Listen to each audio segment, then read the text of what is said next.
Welcome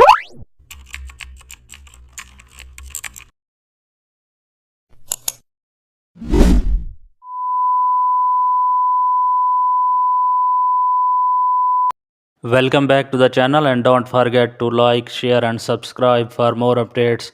Today we are diving into an exciting tutorial how to create gradient sky transitions.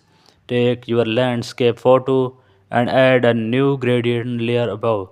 Choose blue to orange gradient in editor, set blend mode to soft light and also adjust opacity to around 50%. Mask out non-sky areas. This blends sunrise or sunset hues. Use multiple gradients for better colors flow. Add subtle pinks or purple near horizon. Now your sky has cinematic color harmony. Add light rays with radial gradients. Enhance warmth using photo filter adjustments and also gradient blending improves neutral tone balance perfect for